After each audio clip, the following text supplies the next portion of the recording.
자, 오늘은 예수님에 대하여 살펴볼 텐데요. 예수님 두 번째 시간입니다. 네, 어떻게 보면 세 번째죠. 예수님 2번 우리가 좀 살펴보도록 하겠습니다. 우리가 지난주에는 예수님의 삶에 대하여 우리가 좀 살펴봤죠. 예수님의 유년 시절과 어떤 공생의 생활 전반적인 내용들을 이렇게 좀 부분적으로 좀 나눠서 우리가 살펴봤었습니다. 오늘은 예수님에 대한 이제 구체적인 좀 내용, 영적인 내용들을 좀 살펴볼 시간인데요. 자, 위에 이렇게 보시면 밭갈기 한번 읽어보도록 하겠습니다. 다 같이 시작. 하나님이자 사람이신 예수님의 본질을 이해함으로써 거짓 가르침에 빠지지 않고 구체적인 필요들을 예수님께 내놓는 믿음을 갖는다. 자, 예수님에 대해서 뭐라고 설명하고 있느냐? 하나님이자 사람이신 예수님. 자, 예수님은 하나님이시면서 또 사람이다라고 하는 거예요. 그것에 대하여 우리가 본질적인 내용들에 대해서 이해해야 한다라고 하는 거. 이제 굉장히 중요한 내용입니다. 이제 왜 그러냐면 대부분 이제 이단 소위 말하는 이단들이 바로 예수님이 누구냐라고 하는 것에 대한 다른 견해들을 많이 가지고 있습니다. 그래서 어디가 이단이냐 아니냐라고 했을 때 하나님에 대한 내용들은 거의 비슷해요. 그리고 성령님에 대한 내용들도 어떻게 보면 약간 치우친 면이 없지 않아 있지만 특별히 위험한 어떤 그런 내용들이 거의 예수님에 대한 해석과 이해를 달리하는 그런 모습들이 많이 있습니다. 그래서 오늘 내용은 여러분들이 잘 들어놓으셔야 돼요. 그래서 이단에 빠지지 않도록 하기 위해서 그리고 예수님에 대하여 예수님의 본질에 대하여 제대로 알면 우리가 뭐 할 수 있게 되느냐? 예수님을 바로 믿게 된다라는 거죠. 그래서 예수님께 내놓는 믿음을 갖는다. 이게 이제 오늘 수업의 이제 목적입니다. 자, 첫 번째 질문을 보면 예수님께서 사람이자 하나님이시라는 말은 무엇을 의미하느냐? 무엇을 의미하는가? 사람이면 사람이고 하나님이면 하나님이지. 무슨 사람이라고도 했다가 하나님이기도 했다가 이게 도대체 무슨 말일까? 그래서 많은 사람들이 좀 이런 식의 해석들을 좀 해요. 근데 밑에를 보면 예수님은 해놓고 첫 번째 한번 읽어볼게요. 다 같이 시작. 사람이 하나님이 되신 것인가? 네, 사람이 오랜 무슨 수련을 했더니 하나님으로 이렇게 승격한 것처럼 뭐 그렇게 생각할 수도 있죠. 두 번째 시작. 사람 안에 내주하는 하나님이신가? 네, 사람 안에 내주한다. 안에 계시는 그 하나님을 얘기하는 것이냐. 자, 세 번째 시작. 하나님께서 사람의 모습으로 나타나신 것인가? 네, 하나님께서 사람의 모습으로 보이도록 나타난 것이냐. 네 번째. 사람이 되라고 하나님께 명령받은 영적 존재인가? 네, 어떻게 보면 하나님과 함께 있던 어떤 영적 존재를 보고 야, 너 가서 사람 되어라 라고 해서 그렇게 내려오신 것이냐. 자, 다섯 번째. 완전한 하나님이시고 완전한 사람이신가? 예, 이건 다섯 가지의 내용들은 뭐 이 사람 저 사람 많이 생각할 수 있는 내용들이라는 거죠. 근데 오늘 구체적으로 좀 더 살펴보도록 하겠습니다. 그래서 말씀 두 가지가 좀 나와 있는데 예수님에 대하여 굉장히 자세하게 설명하고 있는 내용이 요한복음 1장 1절에 나와 있는 말씀이죠. 한번 읽어보도록 하겠습니다. 시작. 태초에 말씀이 계시니라. 이 말씀이 하나님과 함께 계셨으니 이 말씀은 곧 하나님이시니라. 예, 제가 이 말씀은 굉장히 자주 설명했던 내용이죠. 태초라고 하는 것은 이 세상이 창조되어지기 전이다라고 하는 것이죠. 자, 그때 누가 있었어요? 말씀이 계셨다. 자, 말씀은 물질 명사입니다. 근데 말씀에다가 사람에게 쓰는 동사 계신다라고 하는 동사를 썼어요. 그 이유는 뭐냐? 말씀이 물건이 아니라 곧 뭐다? 인격체다라는 거죠. 인격체. 사람에게는 인격에게만 쓰는 동사를 썼죠. 계신다라고 하는 거. 다시 한번 말씀은 우리가 생각하는 그냥 언어적인 그런 표현 이런 내용이 아니라는 거죠. 말씀. 근데 이 말씀이 누구와 함께 계셨어요? 태초에? 하나님. 우리가 일반적으로 아는 아버지 하나님이죠. 그 하나님과 함께 계셨다. 그렇다면 자, 이 말씀까지 보면 자, 태초에 함께 있었던 분이 누구하고 누군 거예요? 하나님하고 말씀하고 하나님하고 말씀하고 이 두 분이 함께 계셨다라고 하는 거죠. 근데 이 말씀이 곧 누구다? 하나님이다라는 거예요. 이 말씀이 곧 하나님이다. 자, 그래서 나중에 밑에 쭉 가면 마지막에 가면 그 말씀이 육신을 입으신 분, 이게 누구라는 거예요? 예수님. 곧 어떻게 보면 말씀이 하나님이고 그 말씀이 예수님이다. 다시 말하면 예수님이 곧 하나님이다 라고 하는 그런 내용입니다. 자, 그리고 요한 1서 4장 2절 말씀에, 자, 같이 한번 읽어볼게요. 시작. 예수 그리스도께서 육체로 오신 것을 시인하는 영마다 하나님께 속한 것이요. 자, 예수 그리스도께서 육체로 오신 것, 이것을 이게 전문 용어로 뭐라고 얘기하느냐? 성육신이라고 얘기합니다. 성육신. 예수님께서 육체로 오신 것. 다시 말하면 예수님의 성육신을 시인하는 영마다 누구에게 속했다? 하나님께 속했다. 반대로 얘기하면 예수님의 성육신을 시인하지 못하면 하나님께 속한 거예요? 속하지 못한 거예요? 속하지 못한 것이다 라는 거죠. 그래서 예수님의 성육신을 믿지 않고 거부하는 쪽은, 거부하는 집단은 무조건 다 이단입니다. 그러니까 이게 가장 더 중요한 내용인 것 같아요. 그래서 오늘은 자, 예수님이 누구시다 라고 하는 거에 대해서 좀 살펴볼 것이냐. 첫 번째 1번 보면 같이 한번 읽어봅니다. 시작. 예수님은 하나님이시다. 자, 예수님이 하나님이다 라고 하는 거에 대해서 우리가 좀 살펴보겠습니다. 자, 질문을 보면 예수님이 하나님이신 것을 어떻게 아는가? 하나님이다 라고 계속 얘기를 하고 있는데 예수님이 진짜 하나님이다 라고 하는 걸 어떻게 아는가, 어떻게 증명할 것이냐 라고 하는 것이죠. 자, 첫 번째는 이제 하나씩 좀 살펴보겠습니다. 첫 번째 같이 한번 읽어봅니다. 시작. 예수님 자신이 하나님이라고 말씀하셨다. 네, 논리적으로 보면 좀 이상한 이제 대답이죠. 예수님이 왜 하나님이냐? 예수님이 스스로 뭐라고 말씀하셨어요? 내가 하나님이다 라고 말씀을 하셨다라고 하는 것이 이제 첫 번째 논리적 전개의 첫 번째 단계입니다. 그래서 말씀들을 몇 가지를 좀 볼 텐데 예수님께서 이 땅에 계셨을 때 본인이 하나님이다 라고 하는 표현들을 몇 군데서 많이 좀 하셨죠. 자, 요한복음 5장 18절. 자, 같이 한번 읽어봅니다. 시작. 하나님을 자기의 친아버지라 하여 자기를 하나님과 동등으로 삼으시러라. 예, 어떻게 보면 이제 이스라엘에 있는 많은 영적 지도자들이, 대제사장들과 서기관들이 못 견뎌 했던, 예수님에 대하여 못 견뎌 했던 이유 중에 하나가 바로 이거죠. 자꾸 예수님이 뭐라고 해요? 자기가 하나님을 뭐라고 불러요? 자꾸 자기의 친아버지래요. 이런 개념은 구약 시대 어디에서도 등장하지 못한 개념입니다. 그러니까 하나님을 아버지라고 부를 수 있었던 것은 누구로 인하여 가능하게 된 것이냐? 예수님 때문에 가능하게 된 거죠. 예수님이 오시기 전까지만 해도 감히 어디 하나님을 아버지라고 불러요. 그런 개념 자체가 원래는 아예 없었어요. 그러니까 이스라엘 지도자들 입장에서 본다면 이거는 망발이죠. 야, 이 하나님을 어떻게 아버지라고 부를 수 있었느냐? 심지어 이스라엘 사람들은요, 서기관들 같은 경우에 성경을 기록했을 때 하나님이라고 하는 말을 실제적으로 부르지를 않았습니다. 그러니까 하나님의 이름을 망령되이 일컫지 말라라고 하는 율법을 따라서 하나님이라고 하는 이름 자체를 내 입에 담는 것 자체를 굉장히 뭐라 그럴까요? 불손하게 생각을 했어요. 그래서 하나님이라고 부르지를 않았어요. 그래서 이 성경에 보면 하나님이라는 글자를 쓰기는 썼지만 한 번도 읽어보지를 않아서 나중에는 어떻게 됐냐면 시간이 지나면 지날수록 이 히브리어를 보면요, 모음이 없고 자음만 있습니다. 모음이 없고 자음만 있어요. 그래가지고 어떻게 되냐면 이 모음이 없이 읽어보지 못했기 때문에 이게 몇천 년을 지나가고 나니까 이 하나님을 뭐라고 읽어야 될지를 모르는 상태가 돼버린 정도예요.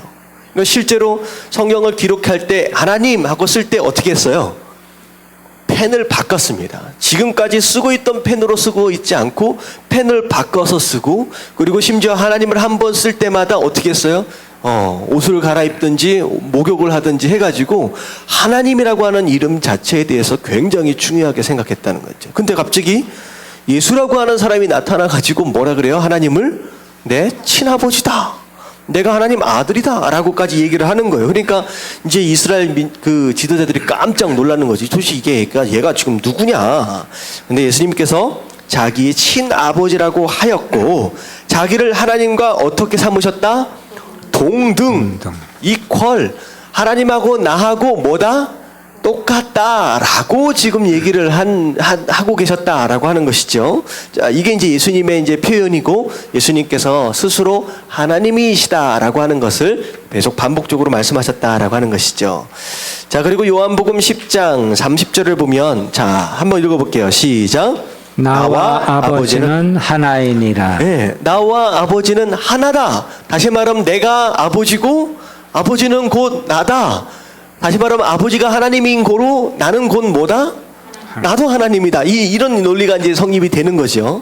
자, 요한복음 14장 9절 말씀 시작. 나를 본 자는 아버지를 보았거늘. 네, 사람들이 예수님을 보잖아요. 이제 병고치러 나오고 또 말씀 들으러 나오고, 네가 날 봤느냐? 자꾸 이러는 거예요. 제자들이 하나님을 보았으면 좋겠다. 하나님 볼 수 있어요, 없어요?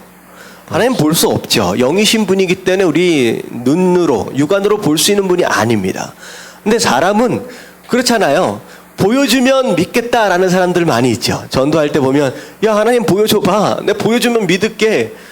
이런 표현들을 많이 합니다. 근데 하나님은 영이신데 어떻게 보여줘요? 근데 예수님 뭐라고 말씀하시느냐?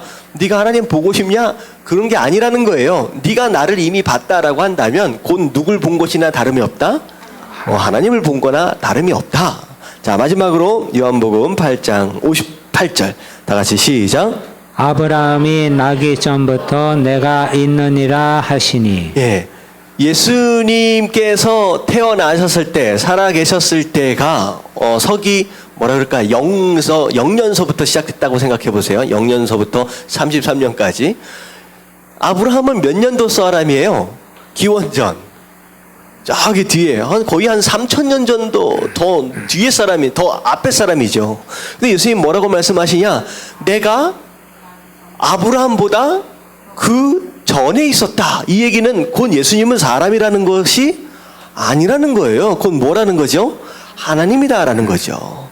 3,000년 전에 태어난 이스라엘 자손들의 조상인데, 그 조상 그 전부터 있었다라고 하는 것은 곧 내가 하나님이다라고 하는 것을 의미한다라고 하는 것이죠. 그래서 예수님 스스로 내가 하나님이다라고 하는 것들에 대해서 자주 말씀하셨다라고 하는 것입니다. 자, 근데 예수님에 대하여 이제 예수님이 하나님이다라고 하는 것을 거부하는 사람들이 있어요. 자, 그런 것은 이제 박스 안에 걸 좀 읽어볼 텐데, 참 이거 읽어보면 참 재밌는 것 같아요. 자, 한번 천천히 한번 읽어보겠습니다. 시작. 예수님에 대해 사람들이 흔히 하는 정말 어리석은 말은, 나는 예수님이 위대한 성이라고는 생각하지만 자신이 하나님이라고 주장한 것은 받아들이기 어렵다는 것이다. 자, 여기가 이해 가시죠? 예수님이 누구다라고 하는 건 인정할 수 있어요? 위대한 성인. 예수님에 대하여 이야기는 많이 들었죠. 이 땅에 오셔서 많은 좋은 일들을 하셨습니다. 좋은 말씀들을 많이 하셨고, 병도 고치시고, 귀신도 쫓으시고, 여러 가지 어떻게 보면 성인으로서 야, 괜찮다라고 할 만한 그런 일들을 이 땅에서 많이 하셨다라고 하는 것이죠. 근데 그들은 성인이다라고 하는 걸 내가 인정할 수는 있지만, 뭐라고 하는 건 인정 못한다? 하나님이다라고 주장하는 건 내가 인정 못한다라는 거죠. 자, 근데 그러나 또 읽어봅니다. 시작. 그러나 이러한 논리에는 문제가 있다. 인간에 불과한 한 사람이 자신이 하나님이라고 주장했다면 그는 위대한 성인으로서의 인격을 갖춘 자가 아니다. 네, 이게 참 재밌는 논리죠. 위대한 성인이다라고 인정할 수는 있지만 하나님이라고 하는 걸 인정할 수 없다라고 하는 것은, 어떻게 보면 예수님이, 인간에 불과한 예수님이 스스로 하나님이다 라고 어떻게 보면 거짓말 한 거잖아요. 그렇다라고 한다면 거짓말, 내가 하나님이다 라고 거짓말하고 다니고 어떻게 보면 사기치고 다니는 사람이 위대한 성인이 될 수 있어요, 없어요? 없다는 거죠. 둘 중에 하나만 믿는다라고 하는 게 말이 안 된다라고 하는 것이죠. 자, 그는 시작. 그는 자신이 삶은 달걀이라고 말하는 사람과 같은 수준의 미치광이거나 혹은 마귀일 것이다. 예, 재밌는 표현이죠. 스스로 삶은 달걀이라고 이게 영어식 표현인지는 잘 모르겠습니다만 C.S. 루이스라고 하는 사람이 이런 표현들을 이제 자주 해요. 글을 되게 잘 쓰는 사람입니다. 그러니까 내가 삶은 달걀이다라고 얘기하는 것만큼 바보스러운 게 어디 있겠습니까? 근데 아니면 미치광이나 마귀일 것이다. 당신은 선택해야 한다. 이 사람은 하나님의 아들이거나 미치광이 혹은 더 나쁜 사람일 수 있다. 당신은 그를 미친 사람 정도로 치부하거나 마귀라 부르며 침을 뱉거나 그 발 앞에 엎드려 주 하나님으로 부를 수 있다. 논리적으로 얘기하면 양쪽 중에 하나여야만 한다는 거죠. 미치광이나 나쁜 사람으로서 침뱉든지 아니면 하나님으로 인정하든지 둘 중에 하나여야 된다라고 하는 것이죠. 근데 자, 그러나 읽어볼게요. 시작. 그러나 그가 위대한 성인이라고 선심 쓰는 듯한 어리석은 생각은 접어두자. 그는 자신에 대해 그렇게 말한 적이 없다. 네, 예수님은 스스로 내가 성인이다, 위대한 성인이다 라고 말씀하신 적도 없고 마치 예수님의 어떤 그런 좋은 일들을 통하여서 선심 쓰는 것처럼 그래, 내가 위대한 성인 정도로 내가 이제 인정해 줄게 라고 하는 것은 논리적으로 말이 맞지 않는다라고 하는 것이죠. 자, 그래서 조시 맥도웰은 예수님이 사기꾼, 미치광이 혹은 주님 중 한 분이라고 말했다. 세 가지 중에 하나로 인정해야 된다는 게 맞죠. 근데 사기꾼이다라고 한다면 어떻게 보면 미치광이라고 얘기를 할 수는 있을 것 같아요. 근데 사기꾼은 불가능한 얘기입니다. 왜냐하면 자기가 죽기 위해 사기치는 사람이 있을까요? 없을까요? 없지요. 내가 하나님이다라고 자꾸 얘기를 하면 할수록 어떻게 돼요?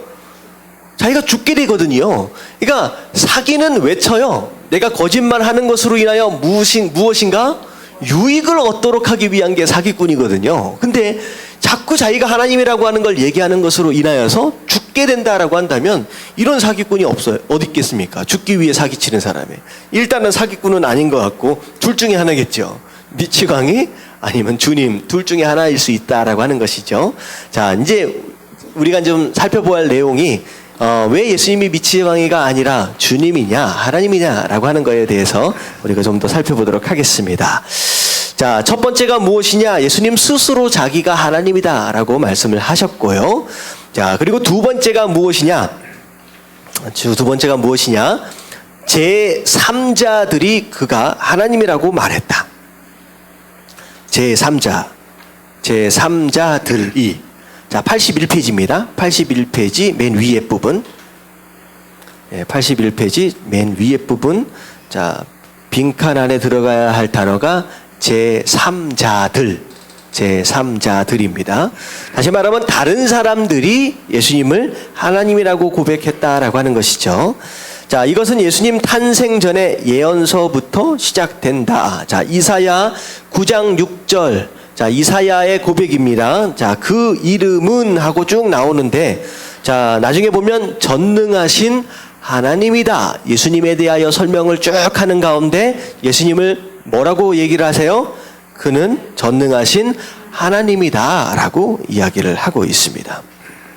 자, 그리고 자, 그 증언은 그분과 가까웠던 사람들, 그분의 제자들에게로 이어진다. 예수님의 제자들까지도 그런 고백을 했다라고 하는 거예요. 자, 빌립보서 2장 10절부터 11절까지 말씀 좀 읽어볼게요. 다 같이 시작. 모든 무릎을 예수의 이름에 꿇게 하시고 모든 입으로 예수 그리스도를 주라 시인하여. 자, 예수 그리스도를 주라 시인하여. 자, 주다라고 하는 것은 주님 또는 이걸 또 하나님이다라고 생각할 수 있는 내용이죠. 자, 그렇게 제자들이 좀 고백을 하고 있습니다. 그래서 빌립보서 2장 그리고 10절과 11절과 이사야서에서 하나님에 대해 말씀한 내용을 비교해 보라라고 얘기하고 있는데, 자, 밑에 좀 더 볼게요. 자, 이사야서 45장 22절부터 23절까지 나와 있는 것만 읽어봅니다. 시작. 나는 하나님이라 다른 이가 없느니라. 내게 모든 무릎이 꿇겠고 모든 혀가 맹세하리라 하였노라. 자, 나는 하나님이다. 다른 사람이 없다. 다른 이가 없이 유일한 하나님이죠. 그리고 모든 무릎이 꿇고 모든 혀가 그 이름에 맹세하게 될 것이다. 이건 뭐냐면요.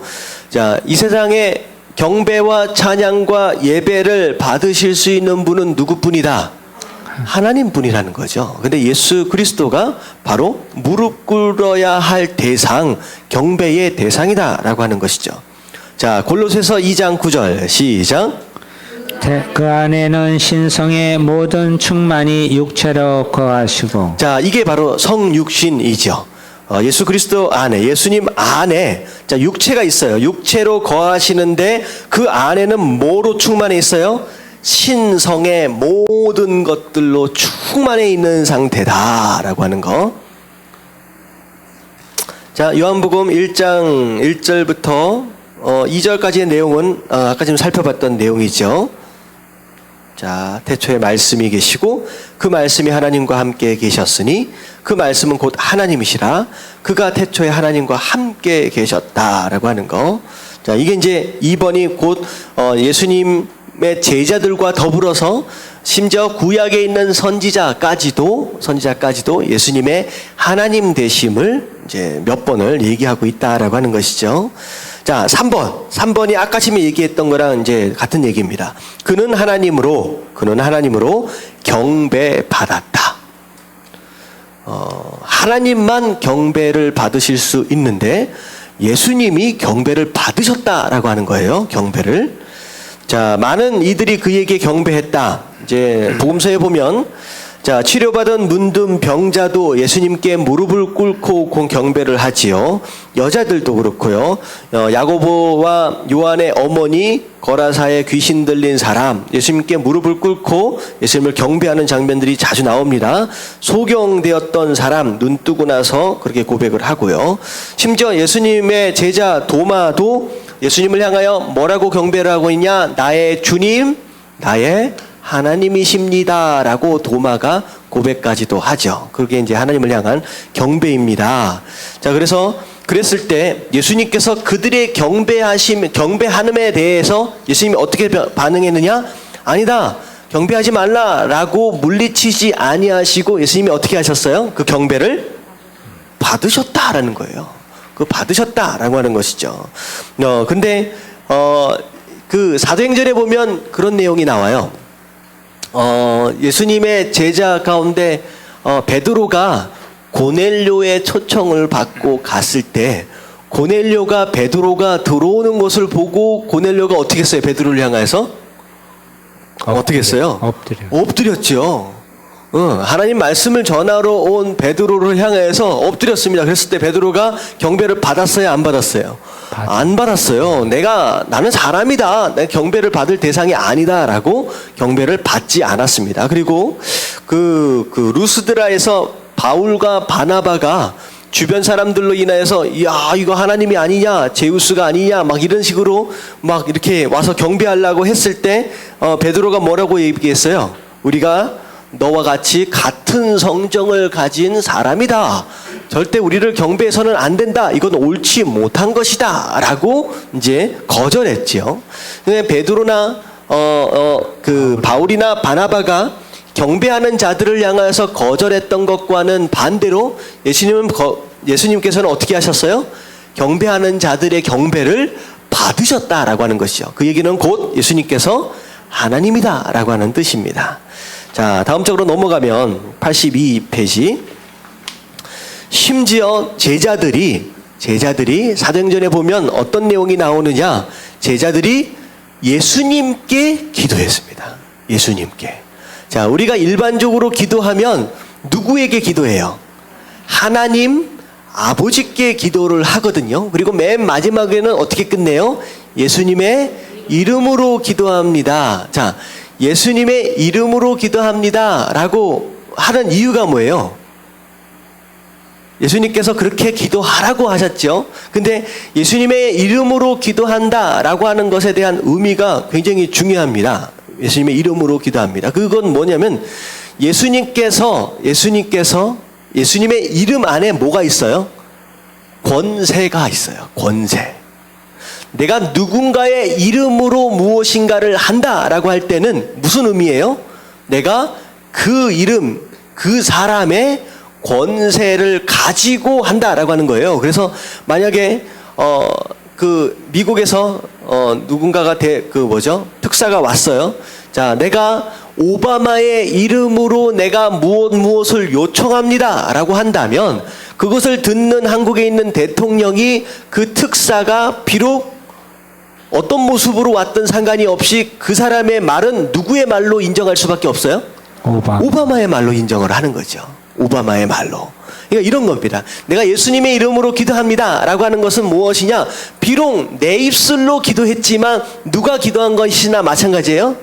예수님이 기도하신 거랑 마찬가지입니다 라는 그런 뜻이죠. 그래서 예수님의 이름으로 기도합니다 라고 하는 건 첫 번째 무슨 뜻이냐?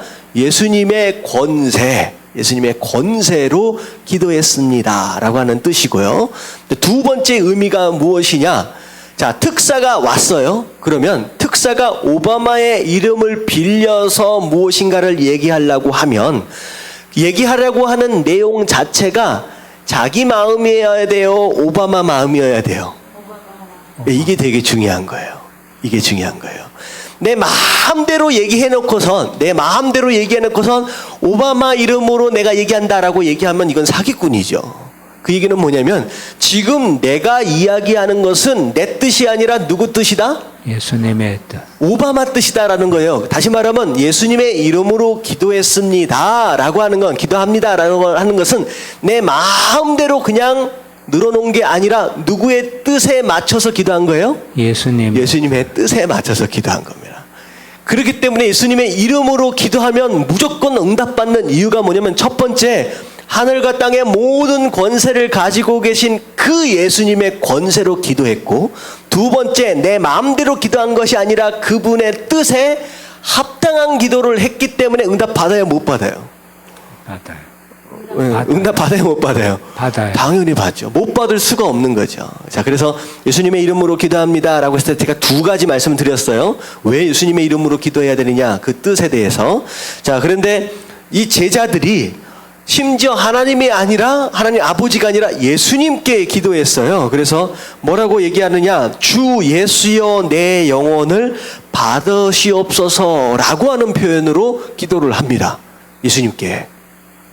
자, 왜? 예수님은 기도를 받으실 수 있는 곳 누구시기 때문에? 하나님이시기 때문입니다. 예수님이에요. 자, 근데 이게 제가 어떤 영화를 봤는데 전쟁 영화예요. 근데 이제 미국 군들이 있는데 막 싸우다가 한 사람이 어렸을 때 성당을 다녔어. 그러고 나서 나중에 커가지고 이제 성당을 안 다니고 그러고 살다가 이제 자기 동료가 쓰러져서 죽게 되는 상황을 봅니다. 근데 그 동료에게 딱 가가지고 죽어가는 상황 가운데서 마지막으로 기도를 하나를 해준다고 해서 기도를 해요. 근데 기도를 하면서 마지막으로 뭐라고 기도하느냐면 이 영혼을 누구에게 맡긴다? 마리아에게 맡긴다라고 기도를 하더라고요. 근데 일반적으로 천주교를 다니시는 분들, 혹시 다녀보신 분들 계세요? 예, 마리아에게 기도하죠. 이게 마리아가 하나님으로 생각하는 거예요. 그러니까 실제로 마리아는 예수님이 이 땅에 태어나기 위해서 하나님께서 잠시 뭘 빌리신 거예요? 마리아의 몸을 빌리신 거거든요. 다시 말하면 마리아 또한 죄인이고 마리아 또한 구원받아야 할 대상입니다. 근데 천주교가 아차하는 잘못해서 뭘 하느냐면 마리아를 신격화해요. 그리고 마리아에게 기도합니다. 그리고 그 병사가 뭐라고 하냐면 마리아에게 이 영혼을 받아주시옵소서라고 기도해 버리는 거예요. 그래서 이게 굉장히 심각하다라는 거. 마리아가 그 영혼을 받을 수 있는 권세나 능력이 있어요, 없어요? 없어요. 마리아 또한 메시아를 만나야 하는 사람이고 메시아를 통하여 구원을 받아야 할 죄인에 불과하다라고 하는 거죠. 다만 마리아가 예수님을 태어나도록 하기 위해서 몸을 헌신했다라고 하는 그 부분에 있어서는 믿음과 순종 면에서는 우리가 본받아야 할 정말로 아름다운 사람입니다. 하지만 하나님일 수는 없다라고 하는 것이죠. 근데 마리아는 기도를 받을 수 없어요. 하지만 예수님은 하나님이시기 때문에 기도를 받으실 수 있다라고 하는 것이죠. 천사 기도나 경배를 받을 수 있을까요, 없을까요? 천사도 기도나 경배를 받을 수 없습니다. 유일하게 하나님만 경배를 받을 수 있어요. 그래서 구약 시대 때 등장했던 몇 번 등장했던 보여지는 하나님의 사자들 가운데 경배를 받은 하나님의 사자가 있어요. 그건 곧 뭐라고 말씀을 드렸느냐? 그게 바로 구약 시대에 등장했던 예수님이다라고 말할 수밖에 없는 이유는 무엇이냐? 하나님만 경배를 받으실 수 있기 때문이다라는 거죠. 자, 그리고 4번. 그는 오직 하나님께서만 하실 수 있는 일들을 하신다. 자, 예수님께서 이 땅에 오셔서 많은 일들을 하셨는데 그 일들은 누구만 하실 수 있었던 일이냐? 하나님만 하실 수 있는 그런 일들을 하셨다라는 거예요. 가장 중요한 거. 자, 예수님께서 이 땅 가운데 오셔서 하나님만 하실 수 있는 일 가운데 첫 번째는 무엇이냐? 같이 한번 읽어봅니다. 시작. 그는 죄를 용서하는 능력을 가지신다. 뭘 용서했어요? 죄를. 그래서 예수님께서 치유하시는 가운데 간혹 가다가 뭐라고 표현을 하셨느냐? 네 죄가 용서를 받았다, 사하여졌다라는 표현을 하십니다. 이 얘기는 뭐냐면 죄를 사할 수 있는 사람은 누구밖에 없어요? 하나님밖에 없거든요. 근데 그 말은 내가 곧 죄를 용서할 수 있는 하나님이다라고 하는 것을 말씀하신 것이다라고 하는 것이죠. 죄를 용서하는 능력, 그건 예수님이 가지고 계셨던 능력입니다. 자, 두 번째가 무엇이냐? 모든 심판이 그의 손에 있다. 모든 심판이 그의 손에 있다. 자, 죄를 용서하실 수 있는 권한도 있지만 죄 지은 자에 대하여 뭐 하실 수도 있다? 심판하실 수 있는 권세가 누구에게 있다? 예수님께 있다라는 거예요. 그래서 이 땅에 오셔서 이 땅에 심판주로 오실 바로 그분 하면 예수님이라는 거죠. 예수님이 심판의 권한까지도 가지고 계신다라고 하는 것입니다. 자, 세 번째가 무엇이냐? 자, 예수님은 성령을 보내신다. 성령. 자, 요한복음 15장 26절에 보면 내가 아버지로부터 너희에게 보낼 성령 이렇게 표현하고 있어요. 다시 말하면 지금 예수님이 이 땅에 계셨을 때 성령 하나님은 어디에 계세요? 누구와 함께? 아버지 하나님과 함께 저 위에 계시는 거예요. 근데 예수님께서 승천해서 올라가시게 되면 뭐 어떻게 하겠다는 거예요? 지금 아버지와 함께 계시는 그 성령을 누가 보내겠다? 내가 보내주겠다라는 거죠. 하나님을 움직인다라는 거예요. 하나님 보고 내려가십시오 라고 그렇게 하실 수 있는 분은 누구밖에 없어요. 하나님뿐이죠. 하나님뿐이죠. 자, 네 번째.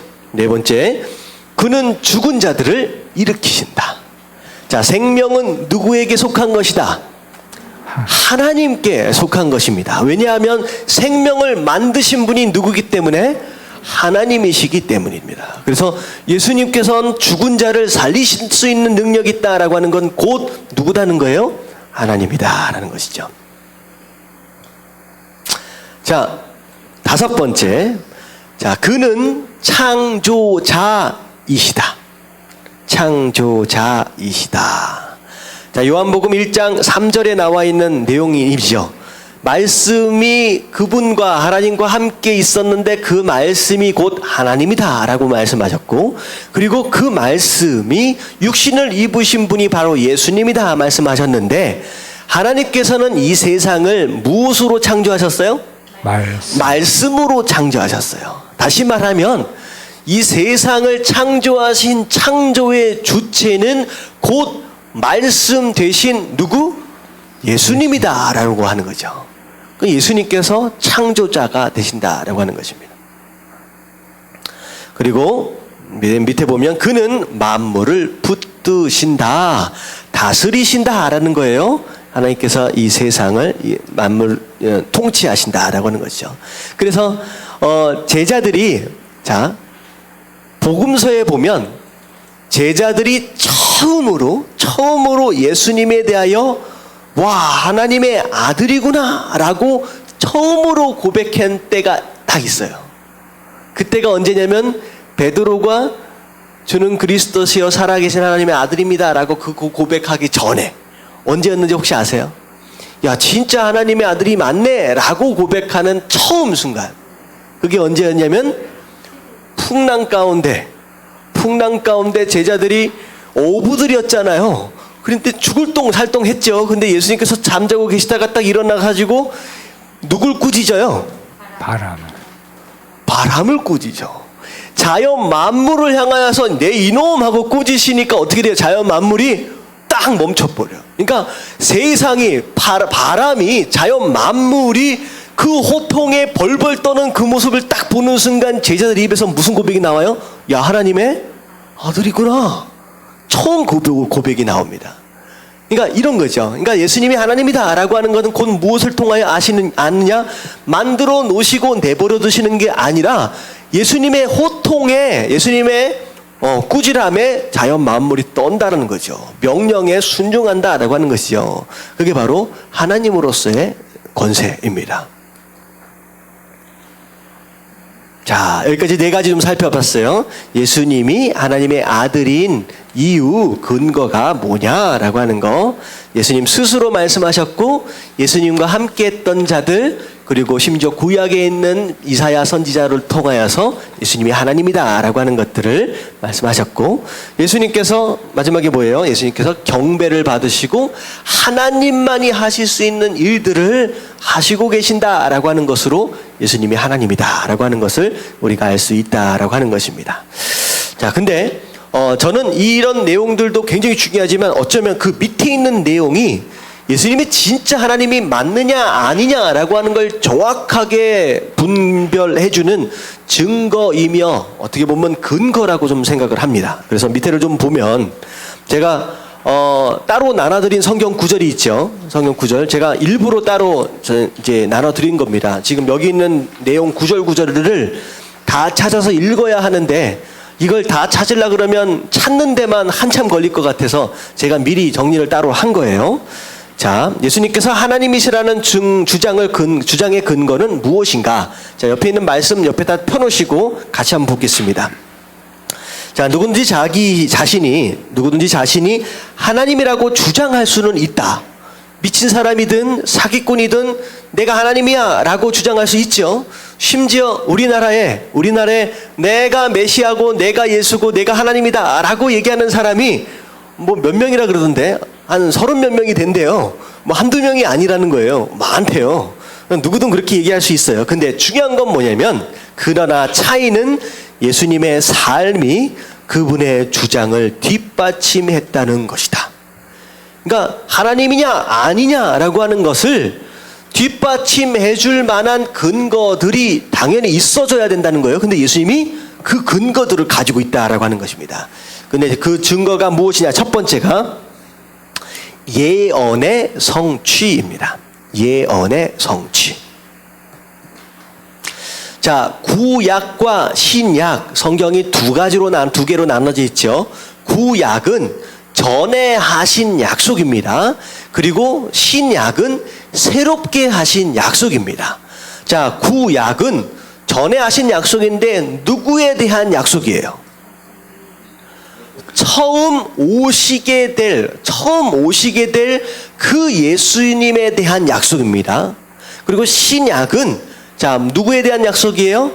다시 오실 예수님에 대한 약속이에요. 그러려면 자, 예수님이 진짜 하나님, 진짜 메시아가 맞으려면 뭐가 당연히 있어져야 되느냐? 구약에 했던 그 약속이 어떻게 돼야 돼요? 성취되어지는 것을 보고 아, 예수님이 하나님이 맞구나, 메시아가 맞구나 라고 하는 것을 알 수 있다는 거죠. 구약에 있는 약속 가운데 뭐 1000가지 약속이 있다라고 생각해 보세요. 그 중에 단 하나라도 틀리면 예수님이 하나님이나 메시아가 맞아요, 아니에요? 아니라는 거예요. 근데 지금 이야기하는 것은 무엇이냐? 구약에 있는 모든 약속이 신약을 통하여서 다 뭐가 되었다? 뭐가 되었다? 전부 다 성취되었다는 거예요. 그것을 통하여 아, 예수님이 하나님이 맞구나 라고 하는 걸 우리가 알 수 있다라고 하는 것이죠. 자, 그래서 자, 밑에 한번 볼게요. 누가복음 24장 44절 말씀 같이 한번 읽어봅니다. 시작. 또 이르시되 내가 너희와 함께 있을 때 너희에게 말한 바 곧 모세의 율법과 선지자의 글과 시편에 나를 가리켜 기록된 모든 것이 이루어져야 하리라 한 말이 이것이라 하시고. 자, 모세의 율법 그리고 선지자의 글, 시편, 곧 뭘 의미하느냐? 구약을 의미하지요.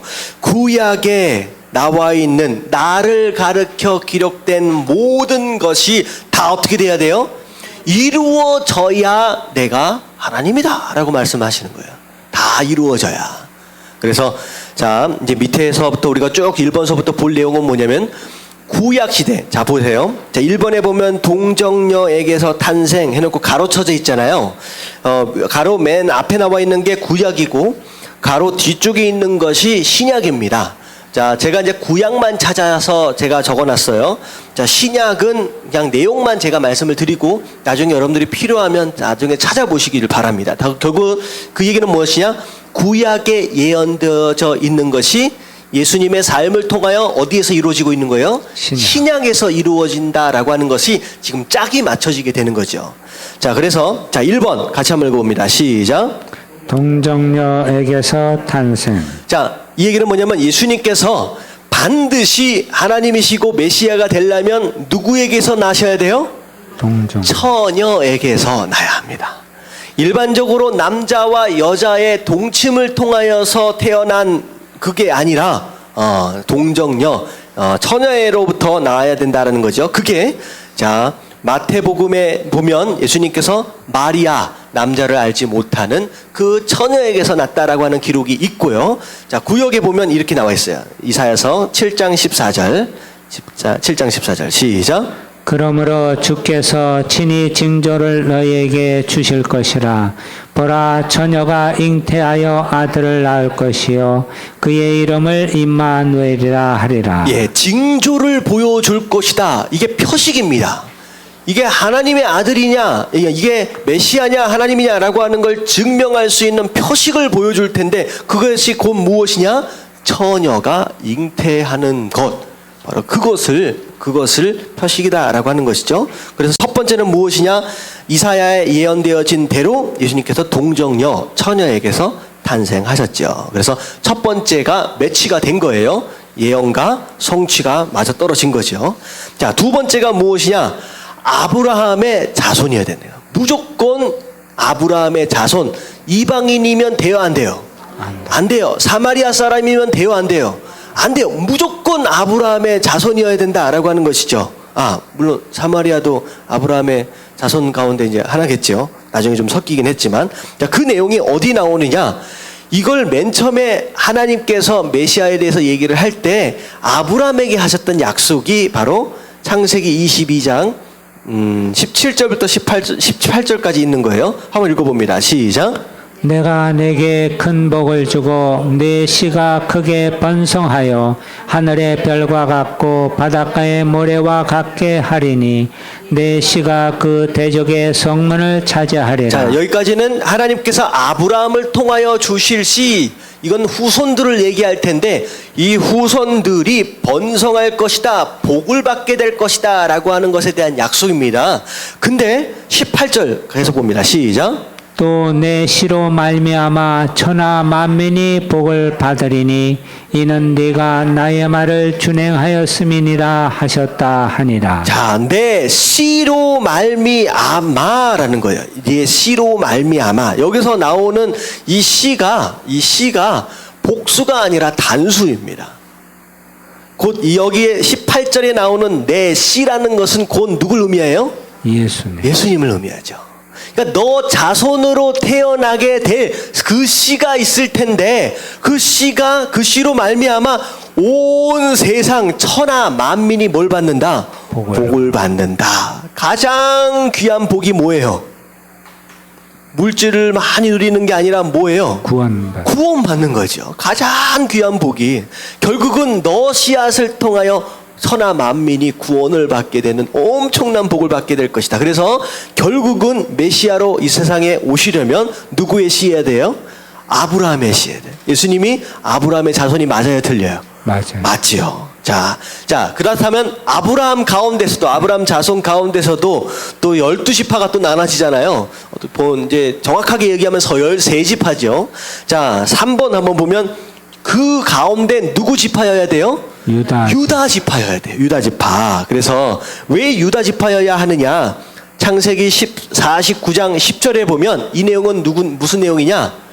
야곱이 자기 아들들을 12아들 그리고 에브라임과 므낫세 해가지고 13명이 되는 거죠. 축복하는 장면이 나와요. 축복할 때 유다에게 축복한 내용이 바로 이 구절이에요. 49장 10절 말씀 같이 한번 읽어볼게요. 시작.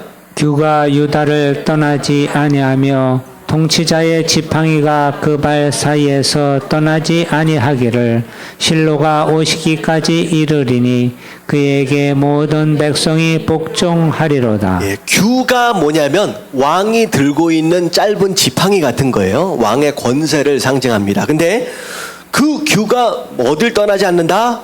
너 유다를 떠나지 않는다는 거예요. 다시 말하면 유다 지파 그리고 통치자의 지팡이가 그 발 아래서 떠나지 않는다. 예수님께서 이 땅에 메시아로 오신다라고 했을 때 결국은 왕 중에 왕이잖아요.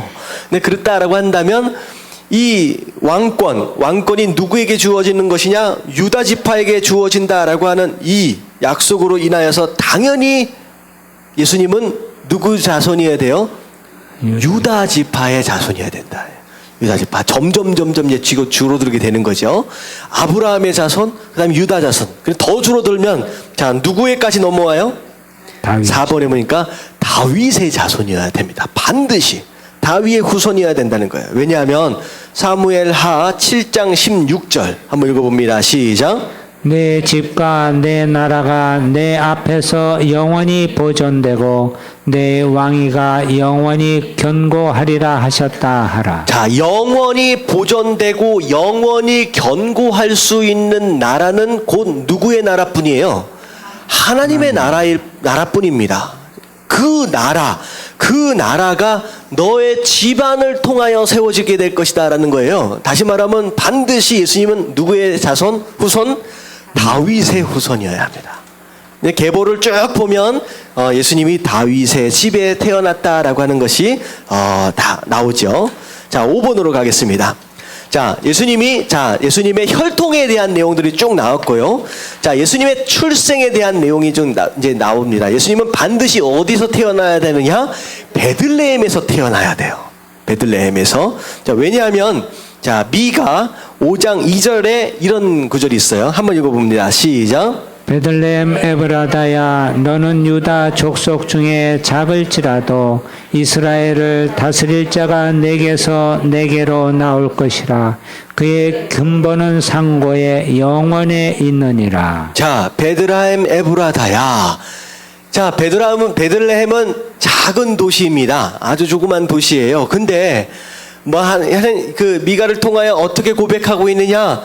유다 족속 중에서 작다라고 할지라도 너 안에서 누가 태어난다? 이스라엘을 다스릴 자. 이게 바로 메시아죠. 거기서 태어날 것이다 라고 이미 예언되어져 있어요. 사실은 이 내용은 누구도 알고 있었느냐?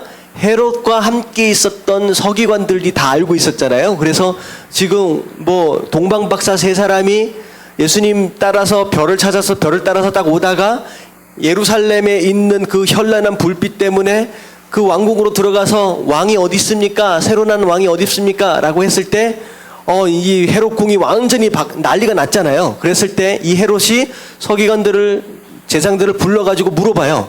왕이 난다라고 하는데 어디에서 나겠느냐라고 물어봤을 때 그 서기관들과 제사장이 뭐라고 얘기해요? 베들레헴. 베들레헴입니다. 자, 무슨 말씀을 근거로?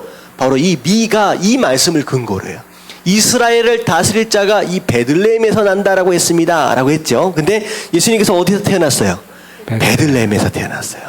근데 원래는 예수님이 베들레헴에서 예수님의 부모님이 베들레헴에서 살고 있던 사람들이 아니었잖아요. 그렇죠? 원래는 그 지역 사람이 아니었어요. 근데 베들레헴으로 올라와서 예수님을 낳게 되는 상황이 딱 그때 시대적 상황에 딱 일이 벌어지죠. 호조. 예, 호족을 정리하게 됐어요. 그래서 갑자기 이스라엘 유다 쪽에 있는 사람들 보고 뭐라 그랬어요? 전부 다 니네들 고향으로 전부 다 돌아가서 호족 정리를 하라는 거예요. 호족 조사를 하라는 거예요. 호구 조사를 하라는 거예요. 그래가지고 원래는 살던 동네가 거기 아니는데 말씀이 이루어지기 위해서 예수님이 어디로 가야 되는 거예요? 베들레헴에 가서 거기서 낳게 되는 거죠. 그러니까 결국은 신약 시대의 이 예수님이 삶을 보면 결국은 말씀이 이루어지기 위해서 모든 상황들이 전부 다 움직이고 있다라고 하는 것을 보여주게 됩니다. 자, 그리고 나서 베들레헴에서 태어나시고 나서 무슨 일이 벌어져요? 헤롯이 이 베들레헴에서 왕이다? 그럼 어떻게 돼요? 그럼 내가 왕을 이제 못하는 거잖아요. 그러니까 반드시 죽여야 하기 때문에 베들레헴에 있는 2살 아래에 있는 아이들을 전부 다 학살을 하게 되지요. 자, 그것으로 인하여 예수님이 천사를 통하여 피신해라, 도망가라. 어디로? 애굽으로 피신하라라고 해서 예수님과 부모님과 더불어 요셉과 마리아와 더불어 애굽으로 이민을 내려가게 됩니다. 잠시 잠깐. 근데 애굽으로 도피하는 그것마저도 이미 뭐 되어 있었어요? 구약에 예언되어져 있었다라고 하는 것이죠. 그게 호세아 11장 1절에 나와 있습니다. 한번 같이 한번 읽어봅니다. 시작. 이스라엘이 어렸을 때 내가 사랑하여 내 아들을 애굽에서 불러냈거든. 자, 어디서 불러냈어요? 애굽에서 불러냈다라고 하는 이 표현, 결국은 예수님이 애굽에 내려갔다가 다시 헤롯이 죽자마자 이제 올라오게 된 상황을 지금 예언되어져 있었다라고 하는 것이죠. 그리고 심지어 7번에 보면 예수님 헤롯으로 인하여 2살 이하의 유아들이 살해당하는 그런 내용들까지도 예언되어져 있다라고 하는 거예요. 그래서 에레미야 31장 15절 말씀 같이 한번 읽어봅니다. 시작. 여호와께서 이와 같이 말씀하시니라. 라마에서 슬퍼하며 통곡하는 소리가 들리니 라헬이 그 자식 때문에 애곡하는 것이라.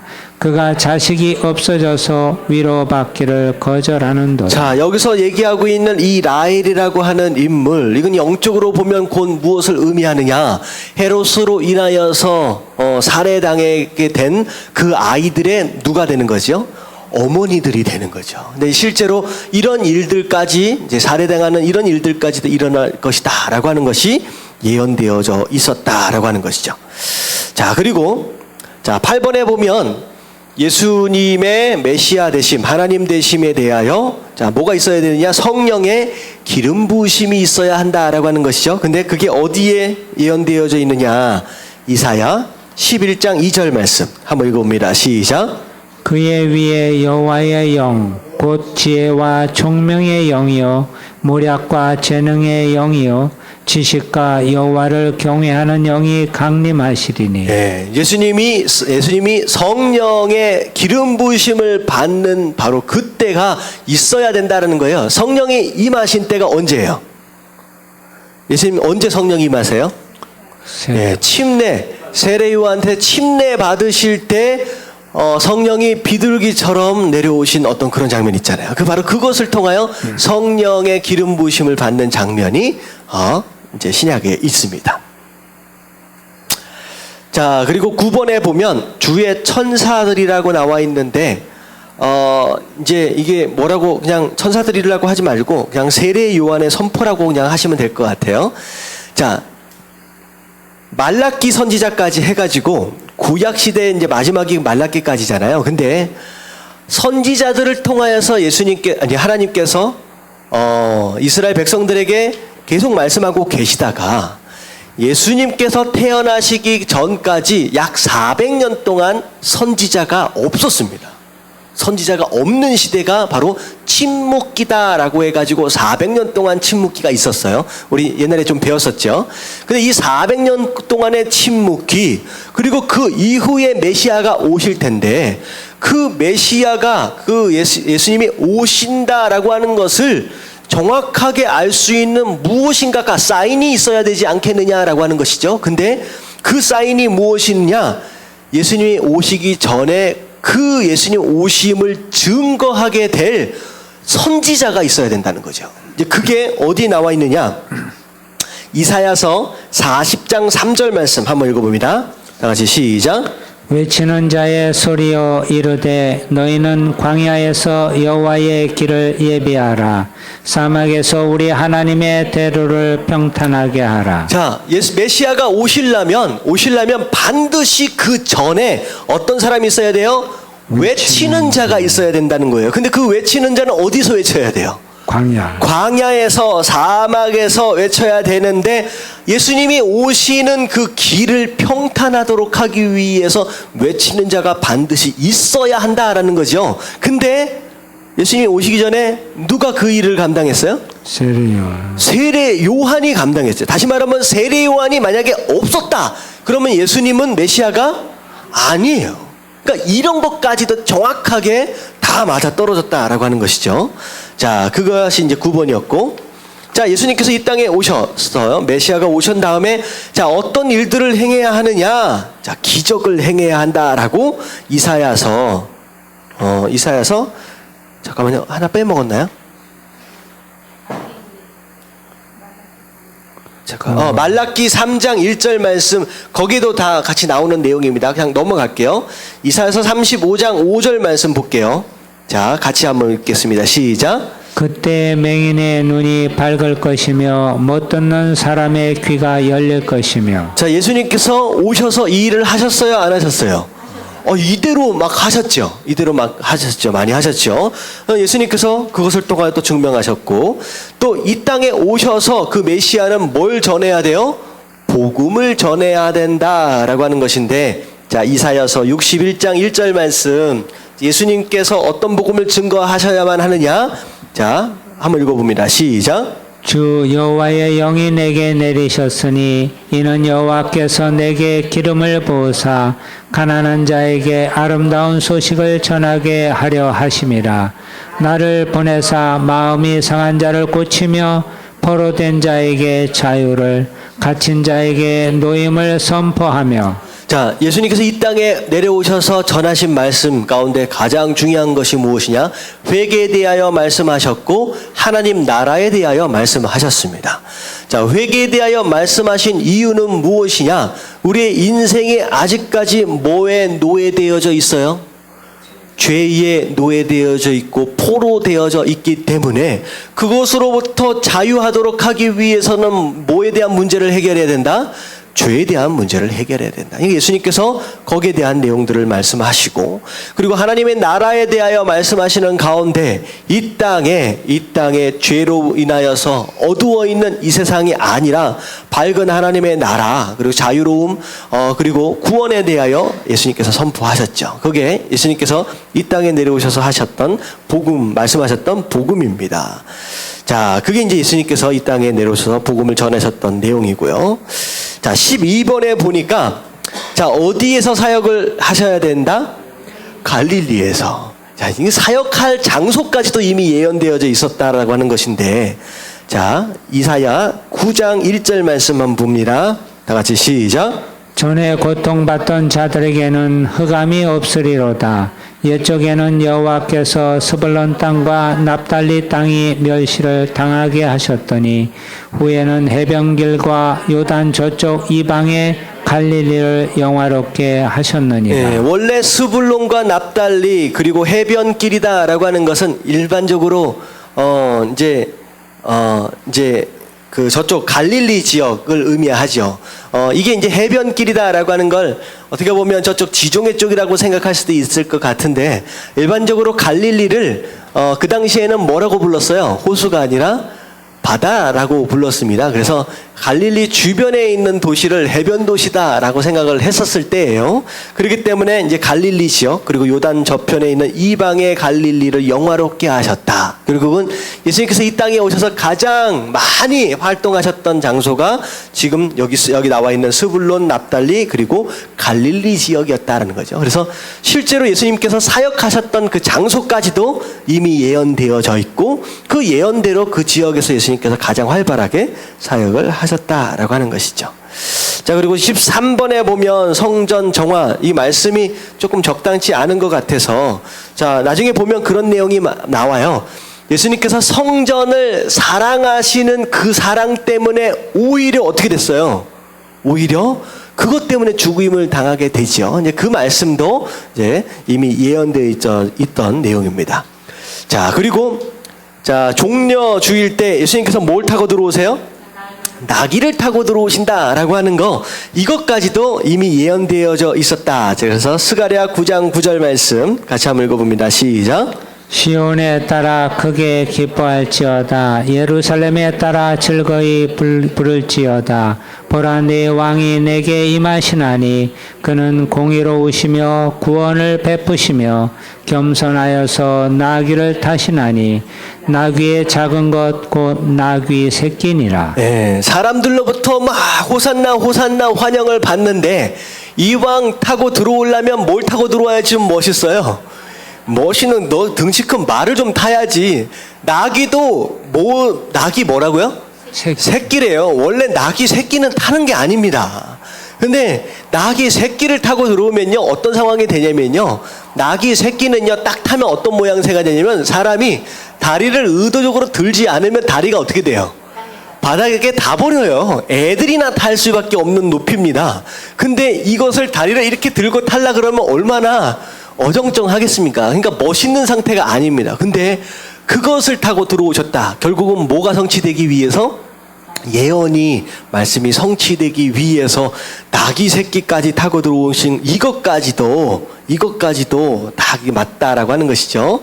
자, 15번 보면, 자, 유대인들에게 배척당했다라고 하는 것으로 인해서 이제 시편 118편 22절 함께 봉독합니다. 시작. 건축자가 버린 돌이 집 모퉁이의 머릿돌이 되었나니. 네, 건축자가 버린 돌이 집 모퉁이의 머릿돌이 되었나니. 자, 건축자, 하나님께서 이스라엘 백성들에게 하나님 나라를 세우라고 명령하셨어요. 어떻게 보면 여기서 말하고 있는 건축자는 누굴 의미하냐? 이스라엘입니다. 근데 이 건축자들이 뭘 버려버렸어요?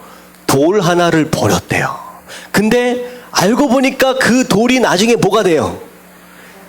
집 모퉁이의 머릿돌, 가장 중요한 돌, 하나님 나라가 세워짐에 있어서 가장 중요한 돌이 되었다라는 거예요. 결국은 예수님은 이 땅에 오셔서 누구로부터 버림을 당하셔야 된다?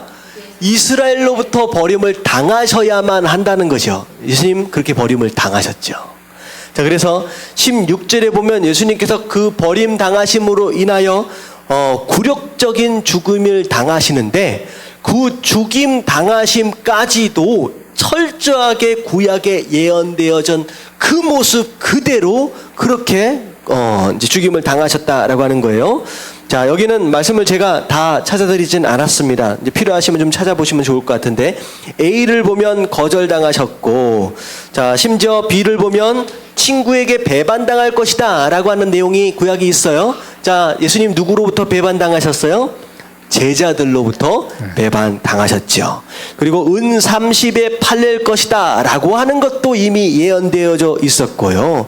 그리고 정죄하는 자들에게 침묵할 것이다 라고 하는, 어린 양이 끌려가서 도살장에 끌려가는 양이 침묵하는 그 모습까지도 예언되어져 있었고, 조롱당하거나 구타당하거나 침뱉음 당할 것까지도 구약에 다 예언되어져 있었고요.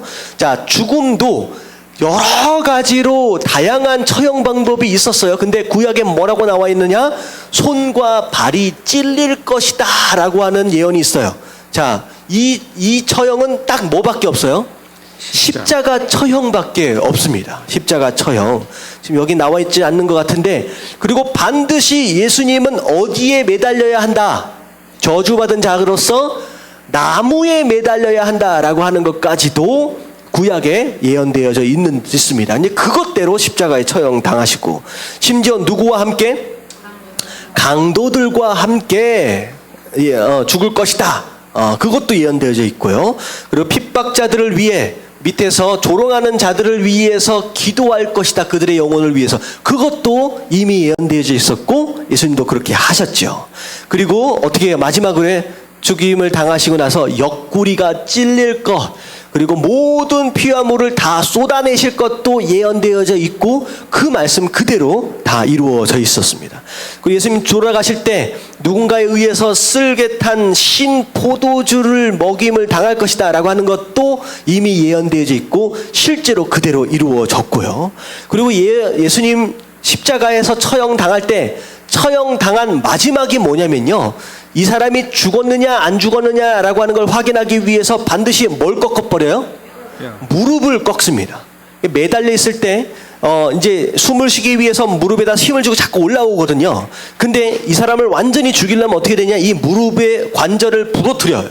그러면 쭉 매달려 가지고 올라오지를 못하니까 숨이 막혀서 죽습니다. 근데 예수님이 양쪽에 있는 강도들은 전부 다 무릎 관절이 다 부러졌죠. 근데 예수님은 무릎 관절을 딱 부러뜨리려고 하니까 어떻게 해요?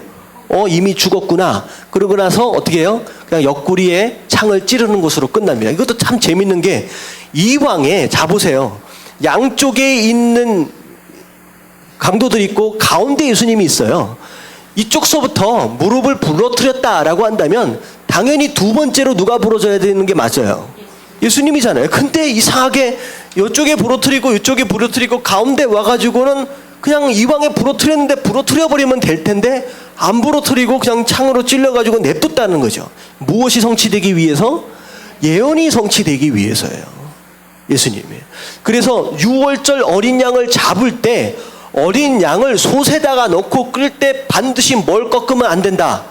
관절을 꺾지 못하도록 했습니다. 왜? 유월절에 잡히게 될 그 어린 양은 곧 누굴 의미해요? 예수님을 의미하기 때문에 어린 양의 그 관절을 꺾지 못하고 솥 안에 그대로 넣어야 돼요. 그게 바로 예수님에 대한 내용입니다. 자, 그리고 예수님께서 죽으시고 나서 누구의 무덤에? 부자의 무덤에. 이게 사실 말이 안 되는 게, 예수님이 부자였습니까? 아니었지요. 머리 둘 곳이 없는 가난한 자였습니다. 가난한 사람이었어요. 근데 어떻게 됐어요?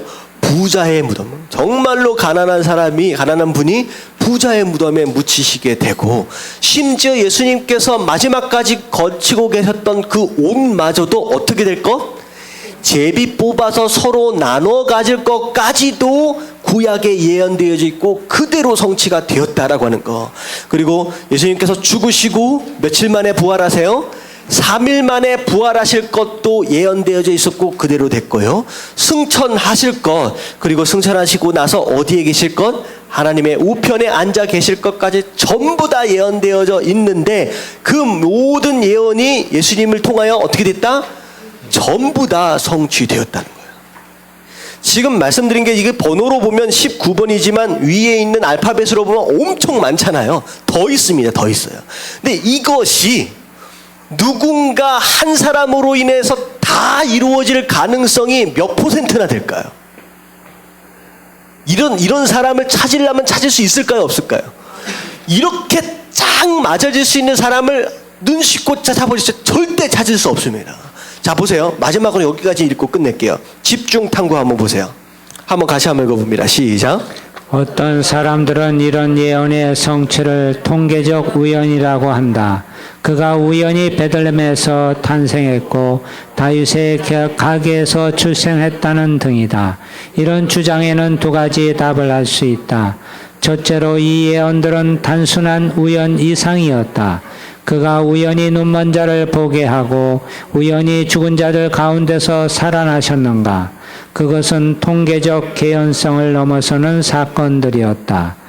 두 번째 대답은 너무 많은 예언들이 성취되었다는 것이다. 피터 스토너는 그의 책 사이언스 스픽스 과학이 말한다에서 그 예언들 중 8개가 한 사람에게서 성취될 수 있는 수학적 가능성을 계산했다. 현재까지 이 땅에서 살았던 사람들 중에 누군가가 이 8개의 예언 모두를 성취했을 가능성은 10의 17분의 1이라는 것을 우리는 발견했다. 자, 말하자면 1 뭐라고 읽어야 될지 모르겠지만 1,000,000,000,000,000,000,000 분의 1의 확률이라는 것이다. 자, 이게 이런 사람을 위에 있는 것도 다가 아니라 8개만 뽑아서 마치 매치되는 사람을 찾을 수 있는 가능성이 있다는 거예요, 없다는 거예요? 없는 것이나 다름없다는 거예요. 그래서 10의 17승분의 1이라고 하는 것을 어떻게 설명하느냐? 1달러 동전을요, 텍사스 주, 미국에 있는 텍사스 주에다가 전부 쫙 깔으면 몇 센치가 쌓이게 되냐면 동전으로 60cm가 쌓인대요.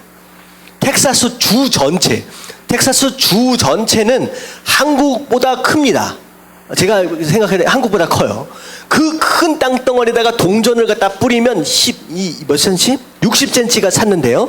근데 그 동전에다가 누군가가 표시 하나를 딱 해놓고선 눈을 가리고 그 동전 중에 그 표시되어 있는 동전을 우연의 일치로 찾아라 라고 했을 때 가능성하고 똑같다는 거예요.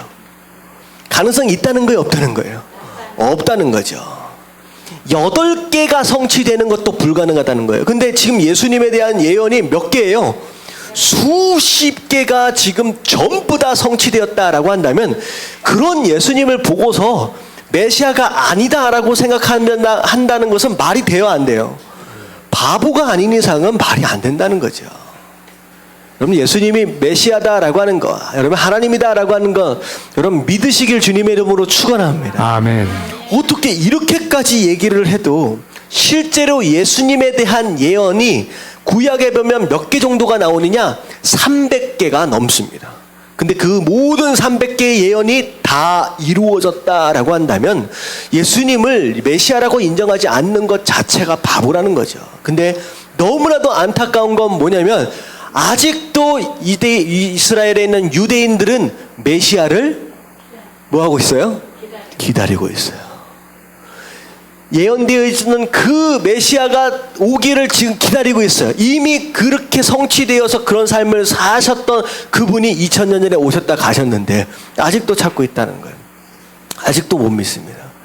여러분, 지금 마지막 부분에 좀 보면 예수님이 메시아 되신다, 하나님 되신다라고 하는 게 좀 믿어지지 않아요? 야, 어떻게 이렇게 이루어질 수가 있을까? 나만 그렇게 생각하는 건가? 여러분들, 이건 어떻게 보면 진짜 이게 구약이요, 구약 성경이 한 사람이 쓴 성경이 아니에요. 보세요. 2000년이 넘는 기간 동안 몇 명이에요? 30명, 40명이 넘는 저자에 의해서 쓰여진 책인데 그게 이렇게 맞춰져서 그 사람이 딱 존재했다라고 하고 실제로 역사적으로 그 인물 자체가 실존했다라고 하는 거 역사학자로 인해서 증명되어지고 있다라고 한다면 그걸 보고도 안 믿는 것은요, 사실 얼마나 답답한 것입니까? 여러분들, 사실 이제 믿어야 한다라고 하는 거 너무나도 당연한 것이지만 어떻게 보면 믿는 사람들보다 믿지 않는 사람들이 더 많은 것 보면 참 우리는 좀 다행인 것 같아요. 여러분들, 하나님의 은혜인 줄로 믿습니다. 아멘. 자.